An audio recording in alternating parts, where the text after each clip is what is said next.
নির্বাচন আইলে দেখবে এবারে নমিনেশন পেপার সাবমিট করার সময় এবারে দাউদকান্দি অফিসও গিয়া দেখবেন টুফি টাফি মাথার দিয়া সুর মাহাতর কাজল দিয়া এবারে সাজ্জা সুজ্জা গিয়া নমিনেশন পেপার সাবমিট করে যদি জেলাত করণ লাগে জেলা প্রশাসকের এনো। এবারে নির্বাচনের আগে চিন্তা করছে একটা টুফি কিনন দরকার। এর আগেও করলাম এই সমাজটাতে এবারে আসিল নি রে কথা কেন আসিল নি, এতদিন করলাম টুফি মাথার দিছে না। এবারে নির্বাচনে দাঁড়াইব দেখিয়া এবার একটা টুফি কিনছে, টুফি মাথার দিছে। ফাঁস করুক না হইলে ফেল করুক, এবারে ফাঁসের পরে অথবা ফেলের পরে টুফি যে ইটা দিয়ে হালাইছে সামনের 5 বছর এবার টুফির খবর নাই। তাইলে বোঝা গেল যারা 12 মাস টুফি মাথার দিয়া রাখে তারা ইসলাম লইয়া রাজনীতি করে না। যারা নির্বাচন আইলে 40 মাথার দেয় টুফি মাথার দেয় তারা ইসলাম নিয়ে রাজনীতি করে। ঠিক কিনা বলো?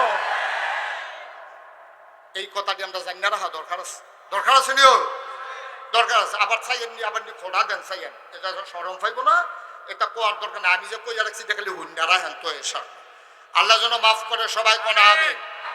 তাইলে আমরা কি কইলাম? লা ইলাহা ইল্লাল্লাহ, এর মানে হচ্ছে লা মাবুদা ইল্লাল্লাহ, লা মাশুকা, জুড়ে কর, লা মাশুকা, লা মাওজুদা, লা মাকসুদা, লা ইলাহা, এটা হইল লা ইলাহা ইল্লাল্লাহ। এখন আপনি কইলেন বিধানদাতা, আইনদাতা, রিজিক দাতা, হায়াত দাতা, মৌত দাতা কেউ নাই, এটা আপনি মুখে কইছেন লা ইলাহা ইল্লাল্লাহ। আমি গত কিছুদিন আগে কুমিল্লা আমার বাসার কাছে সেলুনে গেছি চুল কাটাইতাম। তো তে অনেক পুরানা হিন্দু, তে আবার আমার লগে খুব খাতির। তে আমার কয় হুজুর আপনার যে কলমাটা মুখস্থ করছি। আমি কই স্যার, তো তে কইতাছে লা ইলাহা ইল্লাল্লাহ মুহাম্মাদুর রাসূলুল্লাহ। তে কি মুসলমান হইছে? কথা কেন মুসলমান হইছে?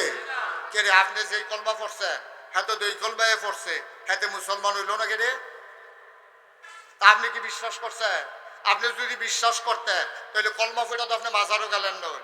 কলমা ফইরা আপনি মানব রচিত মতবাদ প্রচার করার জন্যে, সমাজে প্রতিষ্ঠা করার জন্যে আপনি জীবনে আপনি মুসলমান হিসেবে আন্দোলন করতে পারেন না। আপনার বিশ্বাস থাকা দরকার জমিন আল্লাহর, আমরা আল্লাহর, এই জমিনে আইন চলবে আল্লাহ। ঠিক কিনা? সহজ ওয়াজ, কঠিন ওয়াজের কোনো দরকার নাই। ওখানে বুঝের ভিতরে কথাবার্তা শেষ হয়ে যাব।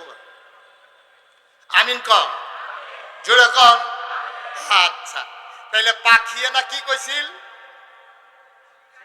শিকারি আসবে, গম ছিটাবে, খাইলেই মৃত্যু। পাখি যেমন মুখস্থ করছে অর্থ বুঝছে না, আমরাও লা ইলাহা ইল্লাল্লাহ মুহাম্মাদুর রাসূলুল্লাহ আমরা মুখস্থ করছি, অর্থ বুঝি নাই, এই জন্য আমাদেরও মৃত্যু। ঠিক কিনা কম? আমরাও ফালানি গেছি, বরবাদ হয়ে গেছি। মুসলমান মন দিয়ে শুনো রে ভাই, ১,০০০ বছর আগে, এন্তেকালের ৮১ দিন আগে, আল্লাহর নবীর এন্তেকালের গইনা ৮১ দিন আগে আমার নবী বসে আছেন আরাফার ময়দানে। আরাফার ময়দানে সেই দিন সাহাবা ছিল ১,৪০,০০০। সুবহানাল্লাহ হয় না? ১,৪০,০০০ সাহাবা ময়দানের ভিতরে দাঁড়িয়ে আছেন। আমার নবী উটের পিঠে বসে আছেন। গুধুরি লগ্ন পরন্ত বিকিল, সূর্য ডুবু ডুবু প্রায়, সূর্যের সোনালি রোদ টুকুন আমার নবীর চেহারা মুবারকে পড়েছে। আমার নবীও সুন্দর না সুন্দর? কম না বেশি? প্রমাণ আছে নাকি নাই? ও মুসলমান, আমার এই সুন্দর নবী উটের পিঠে বসে আছেন। গোধূলি লগ্ন পরন্ত বিকেল, সূর্যের সোনালি রোদ টুকুন আমার নবীর চেহারা মুবারকে এসে পড়েছে। মৃদুমন্দ বাতাস, আল্লাহ নবী সবার গায়ের ভিতরে একটা মৃদুমন্দ শিহরণ।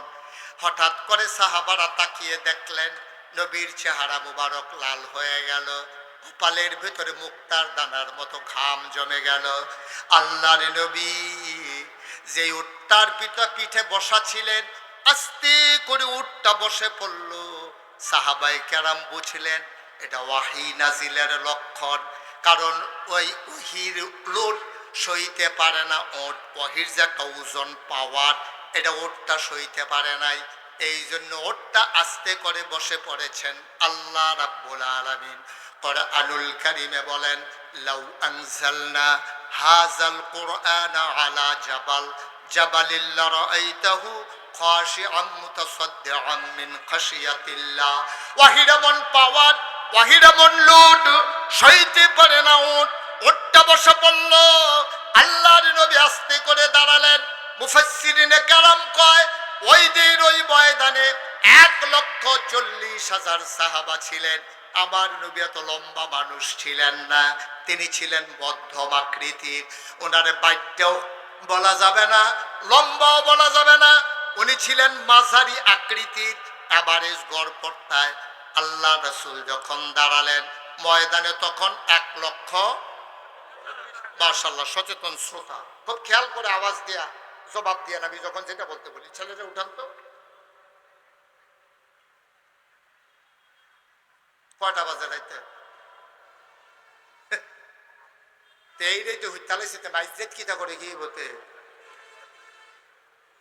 আমিন কর, শুধু আমার দিকে তাকাই থাকেন। বাবা তুমি কথা বলো কেন ওর সাথে? একটু আমার দিকে তাকাই থাকো, জবাব দাও যেটা প্রশ্ন করি। 1,00,000। নবীজি উঠে দাঁড়ালেন। 1,40,000 যদি একটা মারো মানুষ থাকে, এখনো বাচ্চা মানুষ যেমন থাকে, লম্বা মানুষ থাকেনিও, আমার কথা না থাকেনি, অন্তত 4-5,000 লোক লম্বা হইতো না? তো নবী কি সবার চাইতে লম্বা না মাঝারি? কিন্তু যেই মাত্র নবী দাঁড়াইলেন, সবাই তাকাইয়া দেখলো, 1,40,000 সাহাবা সবাই তাকাইয়া দেখছে মাঝারি আকৃতির আমার নবীজি, সবার উপর দিয়া উনার চেহারা মুবারক দেখা যায়। সুবহানাল্লাহ বলবেন না? এটা স্পেশাল কোয়ালিটি, এটা হচ্ছে মুআজিজা, অনন্য বৈশিষ্ট্য, এটা নবীজির জন্য খাস। আল্লাহ নবীর আল্লাহ কতগুলা জিনিস দিছে, আপনি শুনলে চমকাইয়া উঠবেন। ভর দুপুরে মরুভূমির মাঝে যারা হজে গেছেন, তারা দুপুর বেলা এই হারেম শরীফের চারুগুল দিয়া ফ্যান আছে, পানির ঝর্ণা আছে, তারপরে বাতাস ছুটতে আছে, এরপরেও যে গরম, আপনি যে এটা দিয়ে আটটা যাইবেন, মনে হয় যেন মাথাটা ফাইটা যাইব গা।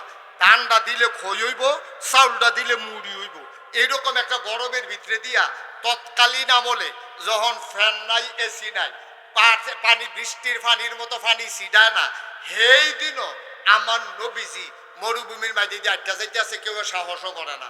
সকলে কিতা কয়, এটা কিতা, এবার আর কি এই রোদ টোদ লাগে না, মাথানি ফেটে জিগা, সকলে চাইয়া দেহে নবীজি যখন হাইটা যায়, মাথার উপর একটা মেঘের টুকরা, একটা মেঘমালা নবীর সাথে সাথে ছায়া দিয়া দিয়া যায়। আর আস্তে কোন সুবহানাল্লাহ। এই নবী মরুভূমির মাঝ দিয়া যখন হেঁটে যায়, আব্রু থেব্রু কণা বের হওয়া পাথর, পাথর পায়ের তলে পড়লে দেখবেন ওমাগো কইয়া চিল্লান দিয়ে উঠে, সাংঘাতিক ব্যথা পাওয়া যায়। আল্লাহ নবী ওই পাথরের উপর দিয়া হেঁটে যায়। সাহাবায়ে কেরাম অবাক বিস্ময়ে তাকিয়ে দেখে এটা কেমনে সম্ভব। এই যে কোনাচ্চা পাথরটা নবীর পায়ের তলে পড়লো, নবী কি একটুও ব্যথা পাইল না? পেছনে পেছনে দৌড়াইয়া পরীক্ষা করার জন্য একজন পাথরটারে হাতে নিছে। অবাক বিস্ময়ে চিৎকার করে কয়, আরে আরে আরে, যেই পাথর আমরা মনে করছিলাম নবীর কদমের নিচে পইরা নবীর সম্মানে ওই শক্ত পাথর তুলার চাইতে আরো নরম হয়ে গেছে। এই নবী যখন ময়দানে দাঁড়াইছে, লোকজন না কত, আল্লাহ আমি দাউদকান্দি ওয়াজ করে মজা পাই। দাউদকান্দির যারা শ্রোতা তারা সাংঘাতিক সচেতন, সাংঘাতিক সচেতন। ফলাফল কিছু দুষ্টামি তো করে, আবার আমি ডাক দিলে তেমনি হুনে রক্ত বালা তো সঙ্গ দূষে না খারাপ হয়েছে। এতেন্ডির গাও তো আবু বকরের রক্ত, উমরের রক্ত, উসমান আলীর রক্ত, সঙ্গ দূষে খারাপ হয়েছে। রক্ত কখনো বেঈমানি করে না, ঠিক কি না? এই যে ঠিক আছে বললাম, তোমার কথা কইছি, আর বিরক্ত করো না। আমিন ক। 1,00,000 সাহাবার মাঝে নবী দাঁড়াইছে, ওটটা বসে পড়ছে। সাহাবারা কই, গুস্তাখি মাফ কর দিজিয়ে, বেয়াদবি মাফ করবেন ইয়া রাসূলুল্লাহ। ওটটা বসে পড়লো, আপনি দাঁড়িয়ে গেলেন, নিশ্চয়ই এটা ওহী নাজিলের লক্ষণ। নবীজি মুচকি হেসে কয়, হ্যাঁ এইমাত্র একটা আয়াত নাজিল হয়েছে, শুনতে মন চায়? সাহাবারা কই ইয়া রাসূলুল্লাহ দয়া করে যদি শোনান। আপনারা তো ডাইরেক্ট জি কইয়া লাইছে, সাহাবারা এমনি কথা কইতো না। সাহাবারা যদি জিজ্ঞাসা, ও তোমরা ভিতরে কেডায় জানো যে এই বিষয়টা কি, তখন সাহাবারা চুপ করে থাইকা কইতো আল্লাহ এবং তার রাসূল ভালো জানে। সুবহানাল্লাহ বলবেন না? এটা একটা আদব। নবীজি না জানলে জানবো কারা? নবীজিদের স্বয়ং আল্লাহ ডাইরেক্ট জানায়। আমি বা আয় ছেলে আয় তোর বাড়া মাহফিলটা নষ্ট করে দিতে আসত তোরা। তো নবীজিরা স্বয়ং আল্লাহ জানে, এই জন্য আল্লাহ তাবারক ওয়া তাআলা এবং নবীর উপরে সাহাবারা ছেড়ে দিতেন। এখন 1,40,000 সাহাবার সামনে যখন নবীজি দাঁড়ালেন, আবার সাহাবারা বলল ইয়া রাসূলুল্লাহ নিশ্চয়ই ওহী নাজিল হয়েছে। আল্লাহ রাসূল বললেন হ্যাঁ এইমাত্র একটা আয়াত নাজিল হয়েছে, শুনতে চাও? কয় হ্যাঁ দয়া করে আপনি যদি শোনাইতে চান। নবীজি শোনালেন। আমরা অনেকেই পারি, চলেন সবাই মিলে পড়ি।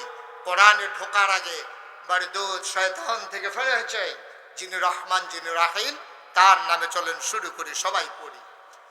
আউযু বিল্লাহি মিনাশ শাইতানির রাজিম। বিসমিল্লাহির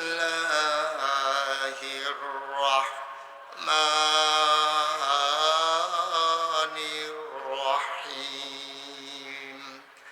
আল-ইয়াওমা আকমালতু লাকুম দীনাকুম ওয়া আতমামতু আলাইকুম নি'মাতি ওয়া রাদিতু লাকুমুল ইসলাম দীনা।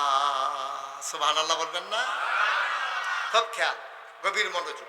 আল্লাহ বলছেন শুনো শুনো শুনো, দিনটা ছিল ইয়াউমুল আরাফা, দিনটা ছিল ইয়াউমুল জুমআ, দিনটা ছিল জুমার দিন, আরাফার দিন, সোনায় সোহাগা। আল্লাহর নবী কয় গরিবের জন্য হজের দিন হচ্ছে জুমার দিন। ও মুসলমান, আর আরাফার ময়দান সারা জীবনের গুনাহ মাফের ময়দান। আরাফার ময়দানে যে হজ উপলক্ষে উপস্থিত হলো, আর তার নামটা যদি আল্লাহ তাবারক ওয়া তাআলা হজ্জে মাবরুর যাদের তার নামের তালিকায় লিখে গেল, বিনিময় কিচ্ছু নাই। ওই হজ্জে মাবরুর যার নসিব হয়ে যাবে, বিনিময় শুধু একটাই, তার নাম হলো জান্নাত। নবীটাকে বললেন শোনো, আল-ইয়াওমা আকমালতু লাকুম দীনাকুম, আজকের এই দিনে, দিনটা ছিল শুক্রবার, দিনটা ছিল ইয়াউমুল আরাফা।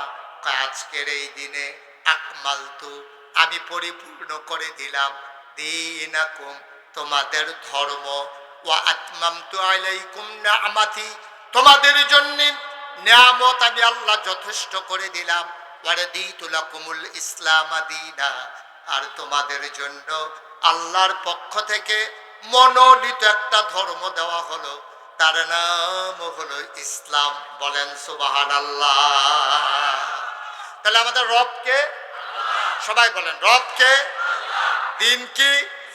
নবী মুহাম্মদুর রাসূলুল্লাহ। আমরা যারা তরিকতপন্থী, যারা ওজিফা কালাম আদায় করি, মাগরিবের পরে ফজরের পরে আমাদের একটা ওজিফা আছে, রাদিতু বিল্লাহি রাব্বাও ওয়া বিল ইসলামি দীনাও ওয়া বি মুহাম্মাদিন সাল্লাল্লাহু আলাইহি ওয়াসাল্লাম নাবিয়্যা ওয়া রাসূলা। সুবহানাল্লাহ বলবেন না? আচ্ছা, তাইলে আবার বুঝে গেলাম দিন পরিপূর্ণ, এটা কি আমার কথা না আল্লাহর কথা? আজকের কথা না ১,৫০০ বছর আগের কথা? ১,৫০০ বছর আগের কথা। এটারে কমানোও যাবে না, বাড়ানোও যাবে না। আফসোস কি জানেন, আমরা যার যার সুবিধা মতো কেউ এটারে বাড়াইছে, কেউ এটারে কমাইছে। ওখানে সহজ করে বুঝনের লেখা একটা উদাহরণ দিলে বুঝবেন। আগের দিনও শীত পড়তো বেশি, ঠিক নিও কথা কথা, ঠিক নেই? আগের শীত কি ওখানে শীত? ওখানে তো শীতের কাপড় নামানোর আগে শীত শেষ। আগের দিনও সাংঘাতিক শীত পড়তো। আমরা যারা শুরু আসলাম কি যে শীত আছি, চেয়ারম্যান সাহেবের সময় তো আরো বেশি শীত আছি। তখন আমরা গরিব আসলাম, বাংলাদেশের মানুষ, আমাদের এত ধনী আমরা ছিলাম না। শীতের ভিতরে সকালবেলা আম্মায় ডাক দিয়া তুললা এক মুঠ মুড়ি দিয়া ফলাফেন্ডে মক্তবে ফাটাই দিত, আব্বার নামাজের লুঙ্গিটারে ফাতাইটা কইরা ফিডার কাছে গিট্টু দিয়া। মনে আসেনি? কথা মনে আসেনি? আব্বার তারে খাড়া করাইতো সোজা করিয়া, তে তো কান্ত উঠতাম না, শীত করে শীতে তে হাফ প্যান্ট কিনতে রাখছে উপরে দিয়ে লুঙ্গিটারে ফেস দিয়া ফিটার কাছে গিট্টু দিয়া বান দিয়া তার এক মুঠ মুড়ি ধরাই দিছে। তো এই মুড়িটি খাইতে খেতে বক্তব্য গিয়ে বইছে পরে, বক্তব্যের ফাঁকটা ঠান্ডা, এটার ভিতরে বইছে পরে ঠান্ডা নিষ্ঠা সর্দ হইয়া যে গেতেছে। ফলাফাইনে তারে দেখা ওই যে লুঙ্গি যে ফেস দিয়ে বান্ধা রাখছে তার তো হাত দেখা যায় না, শুধু ফলাফাইনের সাথে করে কি তারে তোর দিয়ে হাত নাই, তাতে আইস দিয়া কয় আছে ভিতরে ভিতরে হাত আছে। এইরকম করে সকালে বক্তব্য ফাড়াইতো, অনেক সাংঘাতিক শীত আছে। তো একবারে রিক্সা চালায়, ফলারায় মক্তব তাইয়া মার কাছে কান্দে, আম্মা গো তুমি যে আমার প্রত্যেক দিন সকালের বক্তব্য ফাড়াও, বক্তব্যের ফাঁকা যেই ঠান্ডা, আমি আর বক্তব্য যাইতাম না, আমার একটা এই জাম্পার আর নইলে একটা ফায়জামা কিনা দিবা, তো হইলে আমি যাই। তো হ্যাঁ থেকে রিক্সা চালায়, সুটটা বেশি, অহন কেমনে কিতা করো। তো মিল্লাস এতে যখন খাইতে আইছে রিক্সাওয়ালায়, তার বউয়ে কইছে তে মাশাল্লাহ বড় হইছে, বক্তব্য যায় কায়দা পরে, কয়দিন পরে আম ফাড়া লইব, তে হাফ প্যান্ট কিনবো কয়দিন, আপনি তো দাউদকান্দি গৌরীপুর টরিপুর যান, বাজারও ফাইলে সাইয়েন্সেন টাল কোম্পানির অনেক সময় তো ফাইজামা টাইজামা ইয়ে বিদেশি বেড়াইতে এহাতরা উলের ফাইলে কম পয়সার ভিতরে লইয়া ইয়ে। তো এই এত আইছে এমনি গৌরীপুর বাস স্ট্যান্ডও এরকম সিটাগাংতে ইডা দিয়া টাল কোম্পানির মাল হালাইছে পরে যার যেমনে কেউ কুট গাও দিয়া লাইতেছে, কেউ বাফলার ফেসাই লাইতে আছে, কেউ কানটুফি দিয়া লাইতে আছে, আর হেবাড়ায় মতে ফায়জামা বিচারতে আছে। এরকম ফায়জামার ঠ্যাং মনে করিয়া টানতে আছে, টানতে এরকম লম্বা একটা বার হইছে, কারণ ঠ্যাং তো দুই ফেল গিয়ে রয়েছে, লম্বা বেড়াইত না বিদেশি, তাই না জন একখানো যারা দিছে দেখে যে লম্বা উলের ফাঞ্জাবি। তো এই ডে মনে করছে ফোলাফাইন মানুষ ফেসাইয়া ফুসাইয়া বইয়া থাকবো, গরম লাগুন দিয়ে না কথা, এই বড় ফায়জামা লইয়া তারে বাইতানছে আইনা, সেটা তারে যখন পরের দিন সকালবেলা ফিন দিয়েছে, ফিসে দিয়া আড়াইয়াতের মতো বাড়ি রয়েছে নিচে দিয়ে। তার মা একটা ফাওয়ার কাছে বইয়া লাইছে, তার ভাই আরেকটা ফাওয়ার কাছে বইয়া এই বইটার টইটার ফিসে দিয়ে একটা মাফলারের মতো বানাইয়া তারে বক্তব্য ফাড়াইছে। বক্তব্যের ফলাফাইন দুষ্ট না শয়তান, তো এটা দিয়ে করছে কিন্তু তারে সিট করে হতাইয়া এই বড়াটা খুললা সেটা তারে পুরা বক্তব্য হ্যাঁচড়াইছে। তো সিল্লান যা বাইতে আম্মা গো এতটা ফায়জামা এটা কিন্তু সিলাই দিয়েছেন, এটা সিলাই না দিলে এতটা ফিন্দন যারা এটা বইটারা ফলাফাইনে খুললালায়। তার মায় কয় আরে হন রাখ, তোর আব্বা ইয়া করবো হনো রান্দার খবর নাই, তে আইসে ফায়জামা সিলাই তো রাখা। তো তাই বুঝ যে মারি দিয়ে রইতো না, তে গেছে বাবির কাছে, বাবির গিয়া কয় ভাবি ফায়জামাটা কুদুর নিচে দিয়া কাটটা কুদুর সিলাই দিয়েছেন, আমার তো ফায়জামাটা লম্বা হয়। ভাবিয়ে কহ সিলাই দাম নাকি রে, তোমার মায়ের গুল দিয়ে হারা দেয়, তোমার ভাইয়ের গুল দিয়ে হারা দেয়, তোমার ভাইয়ের গুল দেয়, তুমিও তো হারা শিক্ষা লইছ। তেই দমক খাইয়া তার বইনে আইসে বেড়াইতো ওই মাদাইয়াতে, সেই বইনের গিয়া কইছে আপা আমার ফায়জামাটা কিন্তু সিলাই দিও। কহ আমার তো কফালো কাম, বাহের বাইতো কাম, জামের বাইতো কাম, হুদা কাম আর কাম। তে রাগ ওই এইটা দিয়ে হালাই গেছে, তোর ফাঞ্জাবি তোরাই ফিন দিস তোর ফায়জামা। কতক্ষণ পরে মার কাম যখন শেষ হয়েছে, এবিডি চিন্তা করলো আরে আমার ফুতের ফায়জামা আমি সিলাইতাম না, সিলাইব গেলা। এবিডি এক হাত কাটিয়া এটাতে সিলাইছে, রাইটটা এবিডি গেছে গোসল করতো। ভাবিয়ে চিন্তা করছে দেওয়ার কি তার ছোট ভাই গীতা ফায়জামাটা সিলাইতাম কইছে, হে বিডি আরো এক হাত কাটিয়া এটারে আবার সিলাইছে। বইনেও কতক্ষণ গুইরা গাইরা সকলের লোকে দেখা কইরা মনে করছে ভাই, হ্যাঁ ভাই, আহারে ভাই রে, এবিডি আরো এক হাত কাটিয়া মোটামুটি। তে পরের দিন সহালে বলো যখন এই ফিনতো গেছে, এখন তে ছিলেন দেখো আম্মা কয় কি তারে, কয় ফায়জামাটা হাফ প্যান্ট বানাইছে কারা, ফায়জামার এখন কি তো হইছে। আরে সে আন্না সব এমনি দুম ধরে থাকলে ওয়াজ হইব। ফায়জামাটার হাফ প্যান্ট বানাইছে কাটা কইয়া ছিলেন দিছে, পরে রহস্য বাড়িছে, তিনজনে মিললে এটারে কাটছে। আমার ইসলামটা ছিল ফায়জামার মতো, কোন পীর সাহেবের কাছে গিয়ে এক হাত কাটা পড়ছে, কোন হুজুরের কাছে গিয়ে এক হাত, বাজারও গিয়া পড়ছে আরেক হাত, এমনি কাটায় আমার ইসলাম ফায়জামা হাফ প্যান্ট হইছে। ঠিক কিনা কও? আমার ইসলাম আর এখন ইসলাম নাই, ইসলাম এখন হাফ প্যান্ট বানাইলিস। ১,৫০০ বছর আগে আল্লাহ বলছেন আল-ইয়াউমা আকমালতু লাকুম দীনাকুম, আমি দিনকে পরিপূর্ণ করে দিয়েছি। এটা তোমার আমার কথা না, আমার নবীজি আল্লাহর কথা, নবীজি কথা ছড়িয়ে দিয়েছেন। এবার আপনারা দাউদকান্দির মানুষ, বুদ্ধিমান মানুষ, হাইওয়ের মানুষ, আপনার নদীর ঘাটের মানুষ, ডাহার কাছের মানুষ, আপনারা মন থেকে বলেন ইসলাম কি এখন সব জায়গায় আছে? আরে কথা কেন আছে? ইসলাম এখন সব জায়গায় নাই। আল্লাহ কয় ইসলাম পরিপূর্ণভাবে আমি দিছি, আর আমরা সব জায়গায় নিতাম পারলাম না। তাইলে বোঝা গেল আল্লাহর কথা ঠিক আছে, আমরা নাম কাওয়াস্তে মুসলমান, আমরা পরিপূর্ণ মুসলমান হইতে পারি। সহজ ওয়াজ। ও দাউদকান্দির মুসলমান, ও গৌরীপুরের মুসলমান, খুব কম এলাকা আছে আমি যেখানে যাই না। তোমরা আমার আপন মানুষ, তোমরা দূরের কোনো মানুষ না রে ভাই। মুশতাক ফয়েজি যদি কোনোদিন আর না আসে, কোনোদিন যদি তোমাদেরকে না ডাকে, মনে রাখবা ইসলামের ভিতরে বাড়ানোরও সুযোগ নাই, কমানোরও সুযোগ নাই। ১৫০০ বছর আগে আল্লাহ যেই ইসলাম দিছে, এর বাইরেও যাওয়া যাবে না, এর ভিতরে অন্য কিছু ঢুকানো যাবে না, ঠিক কিনা? আল্লাহ কয় উদখুলু ফিস সিলমি কাফা। ও দাউদকান্দির মানুষ, মুসলমান যদি হইতে চাও, ইসলাম যদি মানতে চাও, পরিপূর্ণভাবে ইসলামের ভিতরে আসো। আফাতুমিনুনা বিবাযিল কিতাব ওয়া তাকফুরুনা বিবায।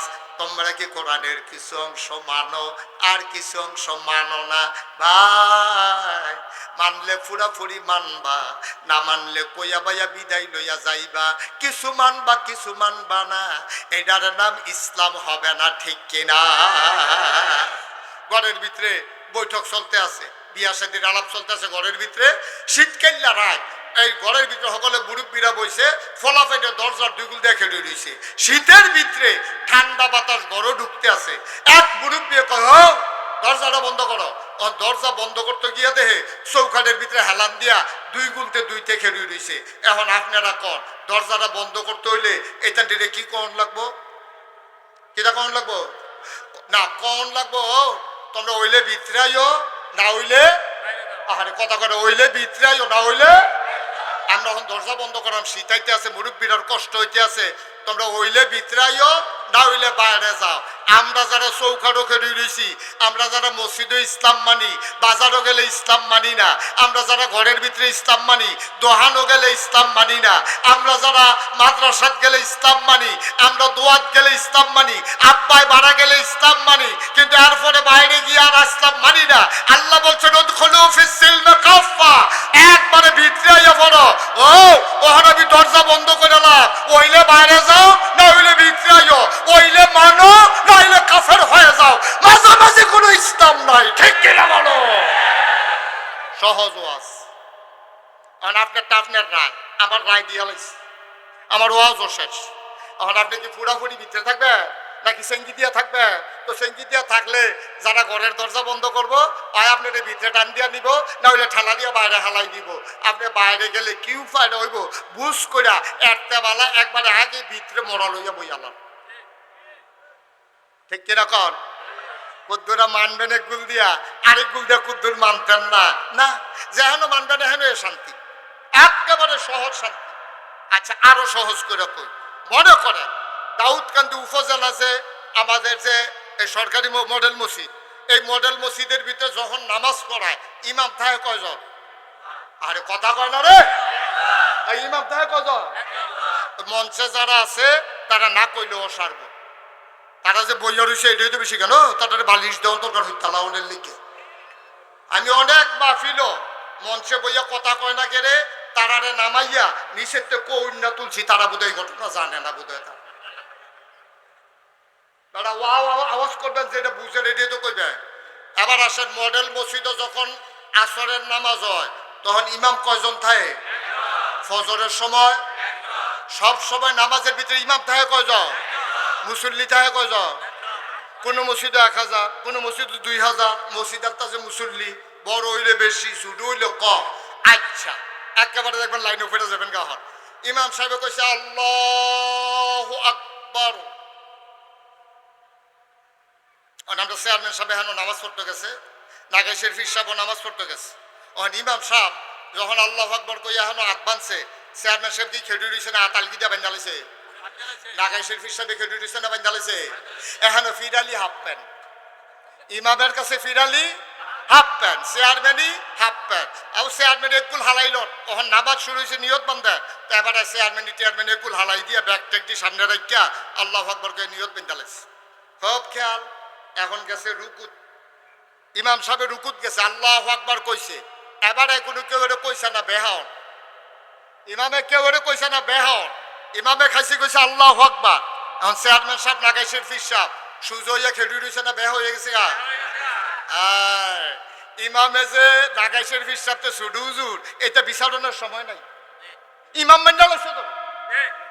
ইমাম যদি মেম্বর হয়, চেয়ারম্যানে মুসল্লি হয়, ওই মেম্বরে চেয়ারম্যানে মানুষ লাগবো, ঠিক কিনা? এখন ফিস সাহেবে মুরিদ মানুষ লাগবো যদি নামাজও খেলো। এখন ইমাম সাহেব আল্লাহু আকবার কইছে পরে ফিস সাহেবও বেহা, চেয়ারম্যানও বেহা, মন্ত্রী সাহেব এমপি সাহেব সব বেহা। এখন ইমাম সাহেব কইছে সামি আল্লাহু লিমান হামিদা, সব বইয়া রয়েছে না বাতাল কি দিয়ে লাইছে, আরে এখন পর্যন্ত তো ঠিক আছে। এরপরে একটা দেখেন না, ইমাম সাহেব কইছে আল্লাহু আকবার কইয়া সেটা কপাল নাক মাটিত লাগাই লাইছে। এখন যে বাংলাদেশের প্রধানমন্ত্রী যদি বেড়াইতে হয়, এবারে কি খেলুই থাকতে পারবো না, মাটিত লাগাই লেওয়ান লাগবো? তাহলে ইমাম সাহেবের কথায় প্রেসিডেন্ট, প্রধানমন্ত্রী, মন্ত্রী, আমলা, কামলা, বদুল্লা, ভুইয়া, চৌধুরী, সরকার, খনকার, ফেসকার, স্বর্ণকার, দফাদার, শহীদার, কন্ট্রাক্টর, কাস্টমার, ফিস সাহেব, লাট সাহেব, চেয়ারম্যান সাহেব, মেম্বার সাহেব, যত মানুষ আছে সবাই ইমামের লগে মাথা নিয়ে মাটিত লাগাইছে নাকি লাগাইছে না? কেউ কি এই কথা কইছে ভেড়া ভেড়াই চিনছতা কার মাথা নোয়াইতে আসত তোর আঙ্গুলে রাড়া দিয়ে পড়ি নাকি তুই বেড়া ইমাম হইছ, তোর ইমামি সরাইতেছি কোন নিয়ে দেখবি খালি কোনো মতে নামাজ, এই কথা কেউ কয়? ও মুসলমান, ইমাম যখন সাজদায় চলে যায়, আমার মন্ত্রী এমপি লাট সাহেব, তাল গাছ, ফিস সাহেব, লাট সাহেব সব সাজদায় চলে যায়, কেউ একজনও বাকি থাকে না। ৫,০০০ মুসল্লি হওয়ার কারণে, ইমাম মানার কারণে দেখা যায় যে মসজিদের ভিতরে কোনো বিশৃঙ্খলা নাই, কিন্তু দেখা যায় ইমাম না মানার কারণে আমার বাংলাদেশের সংসদে ফিটটা চেয়ার দিয়া ফিটটা যাবানা ইমাম এবারে কয় স্পিকার, এই স্পিকার রে বেড়াইয়া ফিটটা লাশ বানাই লাইছে, ঠিক কিনা? মসজিদের ইমাম মানার কারণে মসজিদের ভিতরে হুদা শান্তি আর শান্তি, ওই হেন রাষ্ট্রের সর্বোচ্চ পর্যায়ে ইমাম না মানার কারণে আমাদের শান্তি নাই। তাইলে বোঝা গেল ওই যে ছোট্ট হুজুর ইমাম হয়ে গেছে, ছাত্ররা ইমাম হইছে, মাদ্রাসার বহুতাম ছাত্ররে বান্ডা লাইছে, মাশাআল্লাহ কি সুন্দর শান্তি হয়ে গেছে গোটা পৃথিবীর মাঝে। আমরা যদি আবার ইসলামকে এমন জায়গায় নিয়ে যেতে পারি, তাইলে লুটতরাজ থাকবে না, তাইলে চাঁদাবাজি থাকবে না, তাইলে সন্ত্রাস থাকবে না, তাইলে মারামারি থাকবে না, কাটাকাটি থাকবে না, দোকান বাকি খাইয়া ঘুরাইবে না, লাল কাটতে কাটতে আরেকজনের জমিনে যাবে না, রেন্ডি করুই গাছ লাগাই আরেক বেড়ার উড়ান আন্দার করবে না, ঠিক কিনা? ওই যে আমরা এক জায়গায় মানি আরেক জায়গায় মানি না, এই জন্য আমরার দুর্গতি। আসেন আজকে সিদ্ধান্ত নেই, আজকে সবাই মিলে আমার ব্যক্তি জীবন, আমার পারিবারিক জীবন, আমার সমাজ জীবন, আমার রাজনৈতিক জীবন, আমার ইন্টারন্যাশনাল রিলেশন, আমার সকল ক্ষেত্রে বিধান মানব, আইন মানব, তরিকা মানব, আল্লাহ দেখানো পথ মানব, কেবলমাত্র শুধুমাত্র একমাত্র আমার আল্লাহর, ঠিক কিনা? সবাই রাজি আছি আমরা ইনশাআল্লাহ? সবাই পড়ে না আমিন। আমরা তো সুজাদ ওই আরে তেল সুজা হইছে রে মইনা, আপনারও খাইছ সেই রকম, আমরা বুঝের থাকতে সুজো হই না, আমরা সুজা তো না হলে টাইমটা সুজা করবো, সুতা দিয়া গিট্টু দিয়ে বাইন্দা দুই বুইরা আঙ্গুল খানো কইরা তোমার সুজা না কইরা কবরে দিত না, ঠিক কিনা কহ? সেটা নিজের নিজে সুজো হয়ে যাও, এটা খুব ভালো, দুনিয়াতেও শান্তি পাইবা, পরকালেও মুক্তি পাইবা।